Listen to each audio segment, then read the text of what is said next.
नमस्कार दोस्तों, मैं हूं बबलू कुमार और आप देख रहे हैं कहानी सुनो दिल से इंटरटेनमेंट चैनल। दोस्तों, आज मैं आपको एक लोक कथा सुनाने जा रहा हूं, जिस कहानी का शीर्षक है अजगर। बहुत वर्ष पहले एक राजा की दो रानियां थीं। बड़ी रानी शोभा बहुत अच्छे स्वभाव की दयावान स्त्री थी। छोटी रानी रूपा बड़ी कठोर और दुष्ट थी। बड़ी रानी शोभा की एक पुत्री थी जिसका नाम था देवी। रानी रूपा की भी एक बेटी थी जिसका नाम था तारा। रानी रूपा बड़ी चालाक और महत्वाकांक्षी स्त्री थी। वह चाहती थी कि राज की सत्ता उसके हाथ में रहे। राजा भी उससे दबा हुआ था। रानी रूपा बड़ी रानी और उसकी बेटी से नफरत करती थी। एक दिन उसने राजा से कह दिया कि रानी शोभा और देवी को राजमहल से बाहर निकाल दिया जाए। राजा रानी रूपा की नाराज़ी से डरता था। उसे लगता कि उसे वही करना पड़ेगा जो रूपा चाहती है। उसने बड़ी रानी और उसकी बेटी को राजमहल के बाहर एक छोटे से घर में रहने के लिए भेज दिया। लेकिन रानी रूपा की घृणा इससे भी नहीं हटी। उसने देवी को आज्ञा दी कि वह प्रतिदिन राजा की गायों को जंगल में चराने के लिए ले जाया करे। रानी शोभा यह अच्छी तरह से जानती थी कि यदि देवी गाय को चराने के लिए गई तो रानी रूपा उन्हें किसी और परेशानी में डाल देगी। इसलिए उसने अपनी लड़की से कहा कि वह रोज़ सुबह गायों को जंगल में चराने के लिए ले जाया करे और शाम के समय उन्हें वापस ले आया करे। देवी को अपनी माँ का कहना तो मानना ही था, इसलिए वह रोज़ सुबह गायों को जंगल में ले जाती। एक शाम जब वह जंगल से घर लौट रही थी तो उसे अपने पीछे एक धीमी सी आवाज़ सुनाई दी। देवी, देवी, क्या तुम मुझसे विवाह करोगी? देवी डर गई। जितनी जल्दी हो सका उसने गायों को घर की ओर हाँका। दूसरे दिन भी जब वह घर लौट रही थी तो उसने वही आवाज़ पुनः सुनी। वही प्रश्न उससे फिर पूछा गया। रात को देवी ने अपनी माँ को उस आवाज़ के बारे में कहा। माँ सारी रात इस बात पर विचार करती रही। सुबह तक उसने निश्चय कर लिया कि क्या किया जाना चाहिए। सुनो बेटी, उसने अपनी लड़की से बोली, मैं बता रही हूँ कि यदि आज शाम के समय भी तुम्हें वही आवाज़ सुनाई दे तो तुम्हें क्या करना होगा। माँ बताइए, देवी ने उत्तर दिया। तुम उस आवाज़ को उत्तर देना। रानी शोभा ने कहा, कल सुबह तुम मेरे घर आ जाओ, फिर मैं तुमसे विवाह कर लूँगी। लेकिन माँ, देवी ने फिर बोला, हम उसे जानते तक नहीं हैं। मेरी प्यारी देवी, माँ ने दुखी होकर कहा, जिस स्थिति में हम जीवित हैं उससे ज़्यादा बुरा और क्या हो सकता है। हमें इस प्रस्ताव को स्वीकार कर लेना चाहिए। ईश्वर हमारी सहायता करेगा। उस संध्या को जब देवी गायों को लेकर लौट रही थी उसे वही आवाज़ फिर सुनाई दी। आवाज़ कोमल और दुखी भरी थी। देवी, क्या तुम मुझसे विवाह करोगी?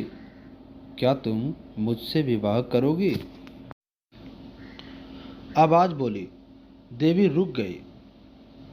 उसने पीछे मुड़कर देखा लेकिन उसे कोई नहीं दिखाई दिया। वह हिचकिचाई। वह वहाँ से भाग जाना चाहती थी लेकिन फिर उसे माँ के शब्द याद आ गए। वह जल्दी से बोली, हाँ, यदि तुम कल सुबह मेरे घर आ जाओ तो मैं तुमसे विवाह कर लूँगी। तब वह बड़ी तेजी से गायों को हाँकती हुई घर चली गई। अगले दिन सुबह रानी शोभा जरा जल्दी उठ गई। उसने जाकर बाहर का दरवाज़ा खोला, देखने के लिए कि कोई प्रतीक्षा तो नहीं कर रहा है। वहाँ कोई भी नहीं था। अचानक उसे एक धक्का सा लगा और वह स्तब्ध रह गई। एक बड़ा अजगर कुंडली मारे सीढ़ियों पर बैठा था। रानी शोभा सहायता के लिए चिल्लाई। देवी और नौकर भागे भागे आए कि क्या बात है। तभी एक आश्चर्यजनक बात हुई। अजगर बोला, नमस्कार। उसका स्वर बहुत विनम्र था। मुझे निमंत्रण किया गया था इसलिए मैं आया हूँ। आपकी लड़की ने मुझसे वायदा किया कि यदि मैं सुबह घर आ सकूँ तो वह मुझसे विवाह कर लेगी। मैं इसलिए आया हूँ। रानी शोभा की समझ में नहीं आ रहा था कि वह करे तो क्या करे। उसे तो यही आशा थी कि किसी दिन कोई सुंदर नौजवान उसकी लड़की से विवाह करने आएगा। उसने यह कभी नहीं सोचा था कि वह अजगर होगा। एक नौकर भागकर रानी रूपा के पास गया और उसे उसने सारी घटना बतला दी। रानी यह सुनकर बहुत प्रसन्न हुई। वह उसी समय अपने नौकर के साथ रानी शोभा के घर गई। यदि राजकुमारी देवी ने किसी के साथ विवाह का वायदा किया है, वह बोली, तो उसे अपना वायदा अवश्य निभाना चाहिए। रानी होने के कारण यह देखना मेरा कर्तव्य है कि वह अपना वायदा पूरा करे। उसी दिन विवाह हो गया। रानी शोभा और देवी के लिए यह कोई प्रसन्नता का समय नहीं था, लेकिन इतने दुर्भाग्य सहने के बाद वे किसी भी प्रकार की विपत्ति का सामना करने को तैयार थे। विवाह के पश्चात अजगर अपनी पत्नी के साथ उसके कमरे में गया। सारी रात रानी शोभा ने प्रार्थना करते हुए बिताई कि उसकी बच्ची ठीक ठाक रहे। दूसरे दिन बड़े सवेरे उसने देवी के कमरे का दरवाज़ा खटखटाया। एक सुंदर नवयुवक ने दरवाज़ा खोला। देवी उसके पीछे खड़ी थी। मैं आपको कह नहीं सकता कि मेरी जान बचाने के लिए मैं आपका और देवी का कितना आभारी हूँ। वह नवयुवक बोला, मैं एक सांप के कारण अजगर बन गया था। एक वन देवता मुझसे क्रोध थे और उन्होंने मुझे अजगर बना दिया। बाद में उन्हें अपनी करनी का दुख हुआ। तब उन्होंने कहा था कि यदि कोई राजकुमारी मुझसे विवाह कर लेगी तो मैं फिर से मनुष्य बन जाऊंगा। और अब देवी ने मुझसे विवाह कर लिया। मेरा सांप उतर गया। अब मैं फिर वही अजगर नहीं बनूंगा। रानी शोभा बहुत प्रसन्न हुई। वह अपनी लड़की और दामाद को राजा से मिलने के लिए ले गई। यह बड़ी विचित्र घटना थी। चारों ओर से लोग इस विचित्र नवयुवक को देखने राजमहल में आने लगे।